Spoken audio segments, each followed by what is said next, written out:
नमस्कार साथीहरू, मेरो मनको कुरा युट्युब च्यानलमा फेरि पनि हजुरहरूलाई स्वागत छ। मैले चाहिँ लामो समय भयो योपालि चाहिँ भिडियो हाल्न अलिकति ढिलो गरेँ हैन। अनि हजुरहरूको खबर के छ, कस्तो छ? अब म चाहिँ अब यो एन्जाइटीको विषयमा जस्तै अब भिडियोहरू हैन, आफूले भोगेको कुराहरू अनि अब आफूले सिकेको कुराहरू राख्दै आइरहेको छु। अनि धेरैजनाले मलाई हजुरको कुराले हेल्प भयो भनेर मलाई भन्नुहुन्छ। मलाई खुसी लाग्छ त्यो कुरामा हैन। अनि अब हेर्नु न साथीहरू, अब यस्तै रहेछ क्या जिन्दगी हैन। अब हामीलाई यो समस्या आइपर्ने मान्छेहरूलाई जतिले पनि यो समस्या भोगिराख्नु भएको छ हैन। अब कतिजना नयाँ हुनुहुन्छ, कतिजना पुरानो पनि हुनुहुन्छ। कति वर्षदेखिको समस्यामा अब हैन समाधान नभएर के अरे बसेको हैन। अब हैन, अब औषधि खाँदै गर्नुभएको कतिजना हुनुहुन्छ हैन। अनि यस्तै रहेछ क्या यो समस्या चाहिँ। अब कस्तो टाइपको समस्या भन्ने, अब यो सुरु भएदेखिको अब यसको यो कहानी बेग्लै छ क्या, हो किन भन्नु त। अनि मलाई पनि त्यो समस्या भएको कारणले गर्दाखेरि अब धेरै उतार चढावहरू आयो हैन। यो समस्याले गर्दाखेरि कस्तो कस्तो अवस्था, कस्तो कस्तो स्थिति, कस्तो कस्तो फिलिङ्स, कस्तो सोच्दै नसोचेको हैन आफ्नो लाइफै अर्कै टाइपको हुन्छ। अनि यो कुराहरूबाट हामीले चाहिँ सामना गर्नुपर्ने अनि अगाडि बढ्नुपर्ने हुन्छ हैन। अनि अब त्यो हुँदो रहेछ क्या। हामीलाई चाहिँ अब यो समस्याहरूले चाहिँ एकदमै धेरै पीडित बनाउँछ, एकदमै धेरै गाह्रो बनाउँछ हैन। तर यो हामीलाई जति नै पीडित बनाए पनि, जति नै गाह्रो बनाए पनि, हामीलाई हलचल गर्नै नसक्ने बनाए पनि, तर यो एन्जाइटी भन्ने चाहिँ समस्या चाहिँ एकदमै सामान्य खालको समस्या रहेछ क्या वास्तविकतामा चाहिँ हैन। अब हाम्रो पीडाको हिसाबमा चाहिँ एकदमै हामीलाई धेरै नै गाह्रो हुन्छ हैन। मान्छेको धेरै नै गाह्रो हुन्छ, तर वास्तविकमा चाहिँ यसले हामीलाई यो बौलाउँछु कि जस्तो लाग्ने, बिहोस हुन्छु कि जस्तो लाग्ने, मर्छु कि जस्तो लाग्ने, अब यस्तो हुन्छ कि अब यस्तो परिघटना हुन्छ कि घटना हुन्छ कि भन्ने हरेक कुरामा कन्फ्युजन यसले गराइदिन्छ हैन। त्यस्तै भइहाल्छ जस्तो लाग्ने चाहिँ बनाइदिन्छ। पीडा चाहिँ हामीलाई एकदमै धेरै दिन्छ हैन यो समस्याले, एकदमै धेरै पीडा दिन्छ। तर वास्तविकतामा एउटा वास्तविकता भन्ने कुरा पनि छ नि त यो संसारमा हैन। वास्तविकतामा चाहिँ यो एकदमै सामान्य समस्या रहेछ। वास्तविकतामा अब भोग्नेलाई चाहिँ योभन्दा पीडादायी समस्या चाहिँ अरू कुनै पनि हुँदैन होला, तर वास्तविकतामा चाहिँ अब यो समस्या चाहिँ एकदमै सामान्य समस्या रहेछ क्या। अनि अब गर्दै भन्दै लाँदाखेरि हामीले समाधान गर्नको लागि हामी धेरै नै प्रयास गरेका हुन्छौँ है यो समस्या हुनेहरूले हैन। कतिजनाले चाहिँ अब समाधान गर्न खोज्नुहुन्छ, तर उहाँहरूले चाहिँ एउटा त्यो आइडिया पाइराख्नु भएको हुँदैन हैन। यसरी समाधान गर्ने भन्ने कुराहरूमा कन्फ्युजनै भइराखेको हुन्छ। अब कतिजनाले चाहिँ त्यो आइडियालाई हैन अरूले भनेको कुराहरूलाई आफूले व्यवहारमा लागू गरेर सबै कुराहरू गरेर अनि त्यसबाट समाधान पनि धेरै गर्नुभएको पनि धेरैजना हुनुहुन्छ हैन। र अनि समाधान गर्नुभएको पनि धेरैजना हुनुहुन्छ। अनि त्यो भएको कारणले गर्दाखेरि चाहिँ अब मसँग बोल्ने साथीहरूले हैन मलाई सुरुमा के भएको थियो अनि मैले बिचमा के गरेँ अनि पछि अब अहिलेसम्म पनि मेरो अवस्था के छ, तपाईँ कसरी बाहिर निस्किनु भयो, तपाईँले के गर्नुभयो भनेर धेरैजनाले सोध्नुहुन्छ मलाई हैन। अनि मलाई पनि बताइदिनु न, मलाई पनि भनिदिनु न कसरी बाहिर निस्किने होला योबाट भनेर धेरैजना साथीहरूले अहिले पनि मलाई भन्नुहुन्छ हैन। अब कतिजनासँग चाहिँ कुरा गर्न सके जति र भ्याएसम्म चाहिँ गरिरहेकै हुन्छु हैन, टाइम मिलाएर। अनि त्यस पछाडि यस्तो हुँदो रहेछ क्या यो समस्या चाहिँ। अब एकचोटि मान्छेलाई जब यस्तो खालको समस्याहरू आइपर्छ हैन, यो चाहिँ अब जादुको भरमा छेन भरमा सट्ट ठिक हुने भन्ने समस्या चाहिँ होइन रहेछ हैन। अब हामीले यो बनाउनलाई जति समय लगाएको छौँ, अब यो समाधान गर्नको लागि पनि समय चाहिँ लाग्छ हैन।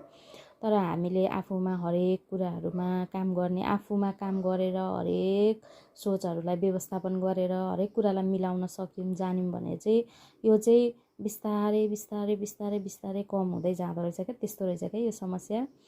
अनि अब मेरो सरसर्ती कुराहरू भन्नुपर्दा सुरुदेखि नैको कुराहरू भन्नुपर्दा चाहिँ अब आज मैले हजुरहरूलाई मेरो अलिकति कुराहरू सबै मेरो अलिकति होइन अब सुरुदेखि अहिलेसम्मको कुराहरू सरसर्ती राख्छु है। अब मेरो कुरा चाहिँ भन्नुपर्दाखेरि मलाई 6 वर्ष अगाडि ठक्क अब मलाई एन्जाइटी भएको कुरा यो सबै कुरा त मैले राखेको छु र पनि म सरर भन्छु। मलाई 6 वर्ष अगाडि चाहिँ एकदमै धेरै प्यानिक एट्याक आएर एन्जाइटी भएको रहेछ। त्यतिखेर म यति धेरै आत्तिएको थिएँ मेरो कुनै सीमै छैन होइन। सुरुमा त्यो भयो अनि त्यस पछाडि मलाई अब यता गयो छटपट उता गयो छटपट यति धेरै गाह्रो भयो कि 6 वर्ष अगाडिको कुरा त्यो म कल्पना पनि गर्न सक्दिनँ अहिले। मलाई त्यो सिचुएसन थियो त्यति बेलाको होइन। अनि त्यस पछाडि मैले अनि यता फर्केँ उता फर्केँ यो संसारै अन्धकार भयो मेरो लागि होइन। कति धेरै पीडा भयो भन्ने कुरा त मलाई नै थाहा छ होइन। अनि त्यस पछाडि चाहिँ मैले के अरे अनि अब भिडियोहरू खोज्न थालेँ, मोबाइलमा हेर्न थालेँ के हो कसो। अब समस्या त सुरुमा त के हो नि अब म त पागल पो हुन आँटेको हो कि म त बौलाउन पो आँटेको हो कि म त मर्न पो आँटेको हो कि अब मरिहाल्छु भने जस्तो यति गाह्रो है। तपाईँहरूलाई थाहा छ भोग्ने मान्छेलाई यो एन्जाइटी भन्ने समस्या कति गाह्रो हुन्छ भन्ने त्यस्तो भएर अनि त्यस पछाडि भिडियोहरू खोजेँ। अनि मैले भिडियोहरू बासु आचार्य सरको भिडियो भेटाएँ। अनि त्यो भेटाइसकेपछि अनि मैले म आफै समाधान गर्छु भनेर 3 महिनासम्म कोसिस पनि गरेँ मैले समाधान गर्नलाई होइन।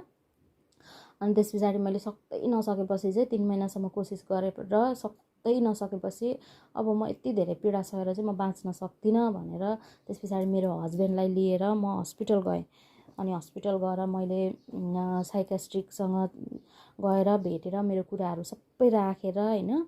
अनि तपाईँलाई एन्जाइटी भएको हो भन्नुभयो। अनि एन्जाइटी भएको हो तपाईँले यति यसरी औषधिहरू लिनुपर्छ अनि एक्सर्साइज गर्ने सबै गर्ने भन्नुभयो। अनि सबै औषधिहरू दिनुभयो मलाई 2-3वटा औषधि थियो सुरुमा 3टा जति। अनि त्यस पछाडि म रेगुलर औषधि खाँदै गएँ।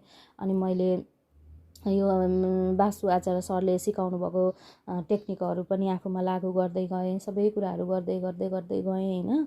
अनि त्यो गर्दै गइसकेपछि चाहिँ अनि मैले औषधि छुटाउँदै मेरो लास्टमा एउटा 10 mgको औषधि रहेको थियो होइन। अब त्यो बिचमा पनि मलाई धेरै नै गाह्रो हुन्थ्यो, मलाई यति धेरै गाह्रो हुन्थ्यो यति धेरै होइन। तर मैले हरेक कुरालाई मिलाउँदै अगाडि बढ्ने कोसिस चाहिँ मैले गरिरहेकै हुन्थेँ कि जति गाह्रो भए पनि।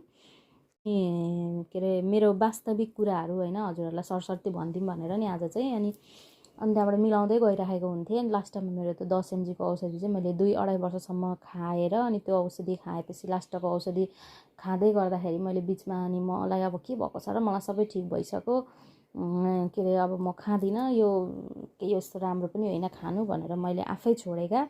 अनि त्यस पछाडि यो हाम्रो सबैभन्दा ठुलो मिस्टेक चाहिँ के हुँदो रहेछ जिन्दगीमा भने होइन, मान्छेलाई शरीरमा लागेको रोगलाई चाहिँ नर्मल लिने अनि एउटा अलिकति पनि यस्तो एन्जाइटी डिप्रेसन भन्ने बित्तिकै पागलै भयो त भनेर त्यसलाई चाहिँ नेगेटिभ तरिकाले लिने यो हाम्रो समाजको यो बानीले चाहिँ म यो पनि सामान्य तरिकाले लिने क्या। अब धेरैजना सामान्य तरिकाले लिने पनि आइसक्नु भएको छ होइन। यो कुरालाई धेरै ठुलो बनाउँदैनन् अहिले, तर धेरै ठाउँमा चाहिँ अझै पनि यो कुरालाई एकदमै नराम्रो तरिकाले लिने चलन छ हाम्रो नेपालमा है। यो पनि एउटा हामीलाई सामान्य रुगा खोकी मर्की ज्वरो टाउको दुखेको प्रेसर सुगर त अब अहिले नर्मल छ नि त्यस्तै लिने रहेछ क्या। यो समस्यालाई पनि औषधि खाने भन्ने कुरा नराम्रो कुरा होइन कि। औषधिलाई त तपाईँले अमृत सम्झिने हो किनभने त्यसले त हामीलाई धेरै हेल्प गर्छ नि त। अनि यो औषधि खानु राम्रो होइन है, जिन्दगीभरि खानुपर्छ बाँच्नुन्जेल खानु। हामीले डक्टरको कुरा सुन्ने हो क्या, डक्टरले किन त्यत्तिकै डक्टर भएको हुँदैन क्या होइन। अनि त्यही भएर चाहिँ अनि गएर अनि फेरि अब बिचमा मैले आफै जान्ने भएर औषधि खाने छोड्ने मेरो गल्ती मैले आफूले चाहिँ मैले गलत यो गरेँ है भनेर। अनि हजुरहरूले चाहिँ यस्तो गल्ती नगर्नु किनकि मलाई 3 वर्षमा क्लियर ठिक हुन्थ्यो भने 5-6 वर्ष पनि लाग्यो क्या ठिक हुनलाई। अनि त्यो भएर अनि बिचमा आफै छोड्ने अनि फेरि आफै खाने आफै छोड्ने आफै खाने अनि बिचमा अनि मैले मबाट यति ठुलो गल्ती भयो किनभने मैले आफै खाने आफै छोड्ने मैले गर्नै नहुने रहेछ भन्ने कुरा मैले आफूबाटै थाहा पाएँ। अनि त्यस पछाडि अनि आफूबाटै थाहा पाएँ होइन। अनि त्यस पछाडि चाहिँ अनि मैले यो आफै खाँदै छोड्दै गर्ने काम एकदमै गलत रहेछ, एकदमै नराम्रो रहेछ है भन्ने कुरा मैले आफूमा नै के अरे आफूलाई नै मूल्याङ्कन गरेर चाहिँ मेरो एकदमै गलत बानी हो रहेछ भनेर अनि सुधार ल्याएर बिचमा पनि मैले डक्टरसँग गएर अनि यस्तो यस्तो यस्तो समस्या त त्यति पहिलाको 100मा 90% ठिक भइसकेको थियो नि त समस्या त होइन, 10% बाँकी थियो, त्यो पनि म क्लियर गर्न सक्थेँ, तर आफै जान्ने भएर छोडेँ। अनि आफूमा भएको सबै समस्याहरू डक्टरसँग राखिसकेपछि अनि डक्टरले त्यो 10 mg खानुहोस् तपाईँ, अनि तपाईँले धेरै लामो समय खानु पर्दैन, तपाईँलाई ठिक हुन्छ भनेपछि मैले त्यो पनि रेगुलर गरेर अनि त्यो गर्दै गर्दै मैले बिचमा अनि एक्सर्साइज गर्ने, ध्यान गर्ने सबै कुराहरू लागु गर्दै गर्दै अगाडि बढेर अनि यो एन्जाइटीलाई चाहिँ धेरै जित्न सफल भइराखेकै छु। अहिले पनि यसको लागि मैले ध्यानहरू गरिरहेकै हुन्छु होइन। कति ठाउँमा कति कुराहरूमा मलाई पनि अहिले पनि गाह्रो नहुने होइन, हुन्छ, तर 100मा मलाई 90% चाहिँ ठिक छ होइन। आफूलाई मूल्याङ्कन गर्दा अब 10% चाहिँ बाँकी छ होइन। अब यो 10%लाई पनि मैले, किनभने मैले 90% त मैले आफूले ठिक बनाइसकेँ भने अब 10% त म ठिक बनाउन सकिहाल्छु होइन। मलाई त्यो एउटा कन्फिडेन्स त बढेको छ नि त। अनि त्यो हो मेरो कहानी चाहिँ। अनि अहिलेसम्मको कुराहरू भन्नुपर्दा कसरी योबाट के अरे बाहिर निस्किनु भयो, के गर्नुभयो भन्ने कुराहरू धेरैजनाले सोध्नुहुन्छ र मेरो चाहिँ यही नै हो होइन। अब योबाट बाहिर निस्किनको लागि चाहिँ मैले गरेको मेहनतहरू, मैले गरेको कुराहरू चाहिँ अब सबै कुराहरू मैले मैले कतिवटा थुप्रो भिडियो हालिसकेको छु, त्यसमा पनि मैले राखेको छु होइन। अनि मेरो कहानी चाहिँ सरसर्ती भन्नुपर्दा यति नै हो है। अब अहिले 6 वर्ष पुरा पनि भइसकेको छ मलाई एन्जाइटी सुरु भएको होइन।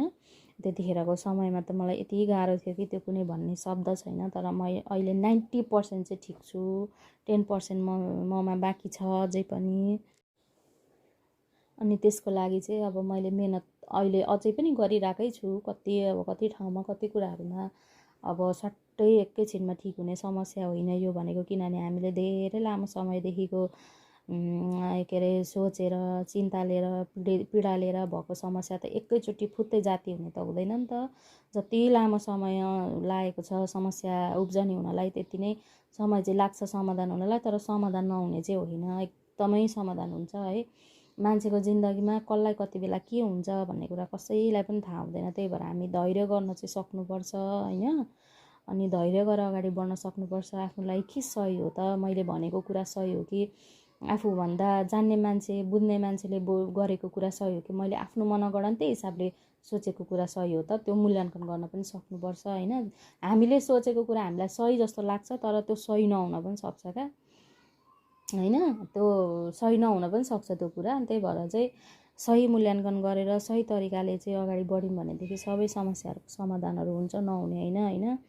अब यो समस्या त भोग्नेलाई नै थाहा छ कतिसम्मको पीडादायी समस्या हो भन्ने कुरा त अब मलाई अब हजुरहरूलाई होइन जसले यो समस्याबाट भोगिराख्नु भएको छ उहाँहरूलाई नै सबै कुरा थाहा हुन्छ।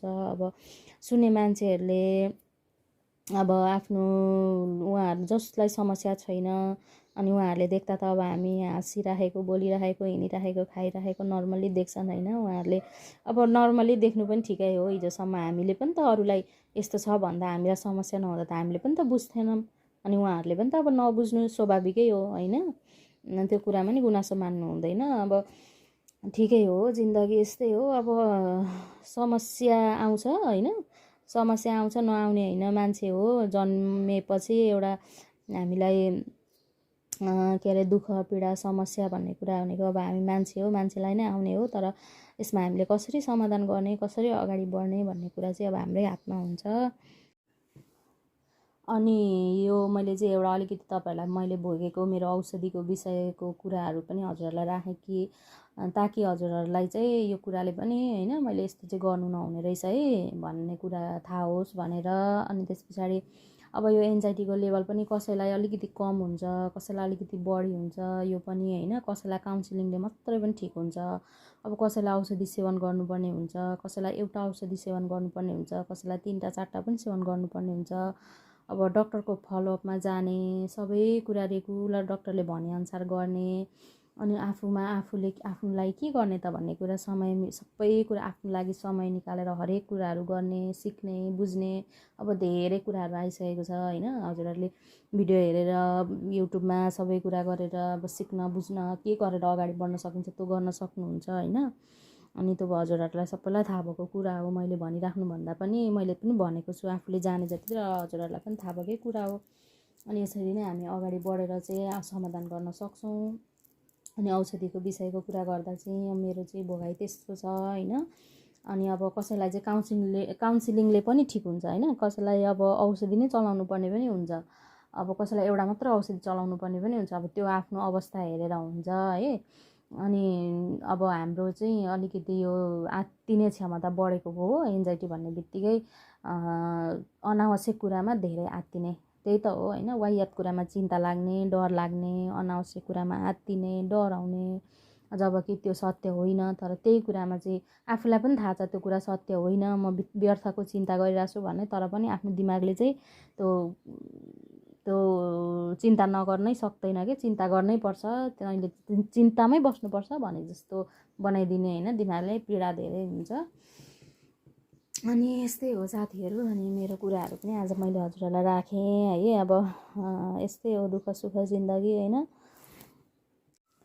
ल है साथीहरू, अनि आज मैले मेरो यो एन्जाइटीको अहिलेसम्मको कहानी पनि भनेँ होइन, कसरी कसरी बिचमा अब कति धेरै समस्याहरू आयो, मैले कसरी समाधान गर्दै गएँ भन्ने कुराहरू, अब सबै कुराहरू होइन, आफूले भोगेका कुराहरू पनि भने, यसरी यसरी गरेँ। अब औषधिको विषयमा नि हजुरहरूलाई थाहा भइहाल्यो, अनि सबै कुराहरू हजुरहरूलाई थाहा भइहाल्यो। अब हजुर कसरी ठिक हुनुभयो, म त अब हार खाइसकेँ, म सक्दिनँ भन्ने पनि धेरैजना हुनुहुन्छ, तर अब तपाईँहरूले हार नखाइकन अगाडि बढ्नुहोस् होइन। अब मैले पनि पुरै जितिसकेँ, म पनि पुरै ठिक भइसकेँ भन्ने अवस्थामा त म पनि पुगेको छुइनँ, तर अब हामीले हार मान्नु त भएन नि त होइन।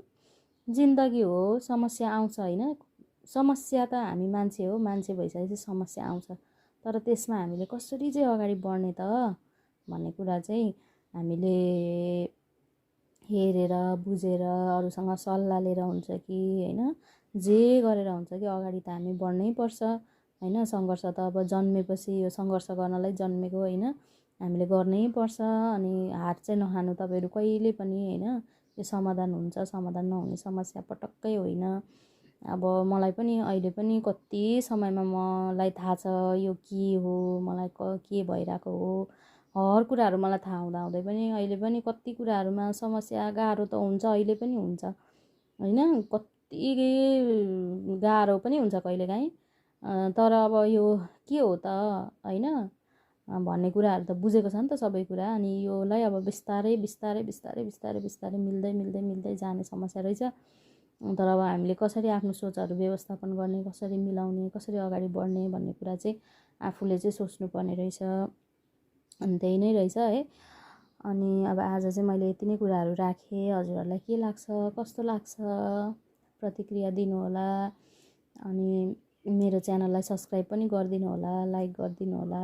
अनि हजुरहरूलाई राम्रो लाग्छ भने सेयर पनि गरिदिन सक्नुहुन्छ होइन, अरूलाई पनि हेल्प हुन्छ नि त, यस्तो समस्याहरू भोग्ने धेरैजना हुनुहुन्छ, अनि उहाँहरूलाई पनि हेल्प हुन्छ यो कुराहरूले जस्तो लाग्छ मलाई है। आजलाई चाहिँ यति नै राखेँ, हस्त नमस्ते, बाई।